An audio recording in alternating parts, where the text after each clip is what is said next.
Kwa hivyo atakuwa nadhani anatafuta mambo ya uchaguzi ujao ili mradi kwamba aweze kuwa na serikali ya utulivu.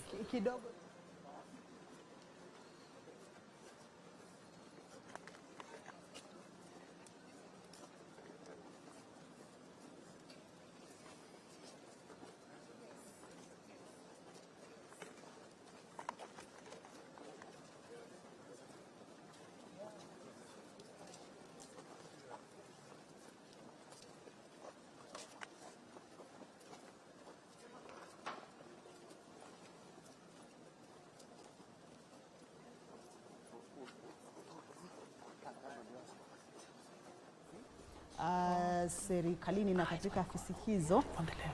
Kwa hivyo atakuwa anafika. Kumbuka dakika zimesalia ngapi? 13 na sekunde tu za kuhesabu hapo igonge saa 4 juu ya alama. Muda ulioratibiwa kikatiba kwa hafla kama hii kufanyika ni saa 4. Na muona upande wake wa kulia ni Masi Wanjao ambaye ndiye katibu katika baraza la mawaziri na vile vile mwenyekiti wa kamati ya kuapisha ama kamati ya kuapisha ama kamati itakayosimamia kuapishwa kwake kuingia katika ofisi hiyo ya naibu rais, ukipenda Assumption of Office of the Deputy President Committee, kiapo hicho. Lakini hata hivyo ataweza kukichukua akiongozwa na msajili mkuu wa mahakama Winfrida Mokaya. Punde sipunde watakuwa wanafika katika maeneo hayo. Kumbuka ni hafla ya kihistoria, hafla ambayo ndio inafanyika kwa mara ya kwanza, na pia itaingia katika kumbukumbu za kihistoria, manake chini ya miaka mitatu katika uongozi wa serikali hii, basi kumeweza kuwa na manaibu rais wawili baada ya wa kwanza kubanduliwa kufuatia masuala mbalimbali yaliyosemekana kwamba hayaendi ama yanakiuka.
How are you?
mifupa. Naam, hakina mifupa. Hakina mifupa lakini ni kikali sana. Basi ukali wake ni ule ambao tumeuona mpaka sasa tuna sherehe. Wajua pia wengine kama wanalia, wengine wanacheka. Kwa hivyo Gachagua pale alipo nadhani hacheki. Labda ana huzuni na kama tanzia tu. Lakini hawa wengine bado nadhani ni kuingia katika afisi kubwa, kwa hivyo nadhani kuna sherehe, ndio sababu tu katika kusherehekea. Kwa hivyo kumbuka kwamba Wakenya wako hivyo, ukitoka wengine wakikuja tutasherehekea hivyo hivyo. Sisi ni watu wa sherehe. Haya, mtazamaji, picha ulizoziona hapo awali ni kwamba tayari Profesa Kithure Kindiki keshafika katika majengo yale ya KICC. Yupo katika chumba tu katika mazungumzo tu ya faragha kidogo tu na viongozi mbalimbali kama ilivyo ada, alafu kisha atakuwa ni mwenye kujitokeza kufika katika sehemu hii kulioko umma na viongozi mbalimbali kwa shughuli yenyewe kuanza. Na swali moja tu pengine kabla muda ukamilike pale ama uanze pale, sijui kama hatua hii yote tunaweza sema tunaweza iweka katika upande upi? Je, ni kukua kwa demokrasia ya Kenya ama ni kubadilika katika mustakabali wa siasa nchini ama pia ni kukua kwa sheria? Tutasema ni demokrasia, ni siasa ama ni sheria? Tuanze na Osoi. Mwanzo katika 21st century naweza sema kuwa demokrasia haifanyi. Nasema nikisema kuwa walio wengi siku hizi katika 21st century wako katika hali ambayo si ya ukweli. Lakini demokrasia inasema kuwa walio wengi wape, lakini haimaanishi wako na haki wana ule ukweli. So katika centuries ambazo tunaenda nadhani demokrasia inayeyuka kwa wale watu ambao wanasimamia haki na ukweli. So nikisema haya ni kuwa kama sasa hivi kuna watu wameng'atuliwa kazini kutokana na wale walikuwa wanafanya kazi na Deputy President aliyeimpichiwa Rigathi Gachagua. Tungekuwa na mwelekezo mzuri wa governance, wale watu wangeng'atuliwa kazini. Lakini sasa tuna ubinafsi sana katika sehemu zetu za kijamii na kikenya. Kwa sababu ule mtu kama anafanyia kazi serikali ya Kenya hapaswi kung'atuliwa katika ofisi. Ule mtu kama anafanyia watu wa Kenya kazi, utaangalia vizuri anafanyia mtu fulani kazi. So tunachukulia wale watu waliokuwa wakifanya kazi katika ofisi ya Deputy President walikuwa wanamfanyia yeye kazi. So nataka tuangazie siku za usoni, tuwe na governance ambayo haijalishi ni nani rais wa Kenya, haijalishi ni nani Deputy President, haijalishi unafanya kazi gani, unafanyia wa Kenya kazi na unafanyia serikali ya Kenya kazi. Hayo ndio naweza sema.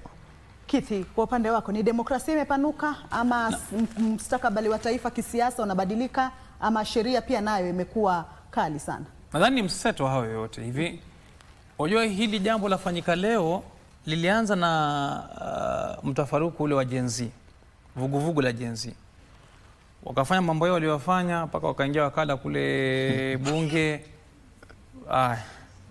Ile wale mawaziri wakatolewa. Baraza zima likasambaratishwa likatolewa. Wengine wakarudi, wengine wapo wakaingia.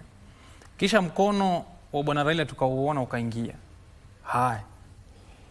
Kumbe katika zile semi wakati rais yaumwa kichwa kwa sababu watoto wameamka hawamtaki, wanamuita majina, wanamsuta. Kumbe bwana akaanza kusema mjasusi mkuu atolewe, semi zikaja pale. Bwana akasema sasa wewe tuko sote katika hii hali ngumu wanikejeli waziwazi. Akamtoa. Akatafuta vuguvugu la kumtoa. Kwa hivyo kama wale Gen Z hawangefanya walioyafanya, bwana angekuwa bado huko mamlakani. Ambapo ni demokrasia hii. Sasa pale mambo ya demokrasia. Kisheria mimi nafurahi kwa sababu vipengele vingi vya katiba vimelala. Kuna vingine hatuvitumii kabisa. Leo hii tuvitumii. Na nadhani muhimu ni tukikabili ndugu zetu ambao wako katika upande wa pili wa mahakimu, wale majaji, waweze kulitathmini jambo aliweke sawa ili ujue upana wake. Kwa sababu najua Wakenya wakianza kitu hawaachi, wakana kifuatafuata, kwa hiyo impeachment yatazidi sana. Sasa ni magavana watafuatwa, najua litafanyika hili. Kwa hivyo inaleta taswira nyingine kwamba kuna demokrasia ubaya wake na uzuri wake. Ubaya wake kwamba mtu atasikizwa, lakini pia it is disruptive. Mkiwa na system kuna ile kuja kuisitisha ili jambo fulani liweze kurekebishika. Kwa mfano sasa tunaangalia mambo ya waziri mwingine ambapo kuna matatizo mengi ambayo lazima tuyaangalie. Lakini demokrasia alisema ni rahisi nani, ni kwa sababu kuna mikakati na sheria lazima ifuate. Mara nyingine inakuwa gali, mara nyingine inakuwa watu wanaumia, machozi yatoka watu wengine, lakini demokrasia hali halisi tuliweka sisi wenyewe. Tukiweka sheria basi ujue ni msumeno, kuna ile tawakata, kuna wengine ikikata basi wewe unapata kipande cha nyama pale. Kwa hivyo mnofu kuna wengine wanao, wengine washakosa mfupa lakini ujue kwamba kama ilivyosemekana power is transient. Wewe ukiwa katika mamlaka leo upo siku 2-3 ushatoka. Huyu bwana wiki za kuhesabu alikuwa ni mkubwa katika serikali. Sasa shatoka. Lakini hiyo ndo halisi wa maisha tulionayo. Yaani hakuna maisha mengine ndo haya ambayo tuko nayo. Na mwisho siku pia ni kwamba siasa ikiwa na mkwaruzano na sheria kwa ule muda wa hapo kwa hapo ambao wasema hapo kwa hapo kama ukatajiwe, huwa ni siasa ndo inapiku sheria. Kwa hivyo mambo ya sheria yanachukua muda mrefu. Kwa sasa lazima tuende mahakamani tuchunguze kitu fulani kilifanywa, public participation, mambo mengi tutayaongea kule. Kisha yataenda mpaka mahakama ya upeo. Miaka 2-3 ijayo hapa 4. Hatujui itachukua muda gani. Lakini siasa hapo ilifanyika. Impeachment ikafanyika. Bwana sasa yoapishwa kwa sababu haya ndio yanafuatwa na kisheria, lakini ni siasa tupu hapo ambayo imempeleka pale. Kwa hivyo tuseme kwamba katika mazingira ya mseto kukuwa na mkwaruzano wa siasa na sheria, basi ujue siasa hapo kwa hapo siasa itaweza kuchukua labda itaweza kuchukua kipaumbele na kuipiku sheria, alafu sheria inachukua polepole kama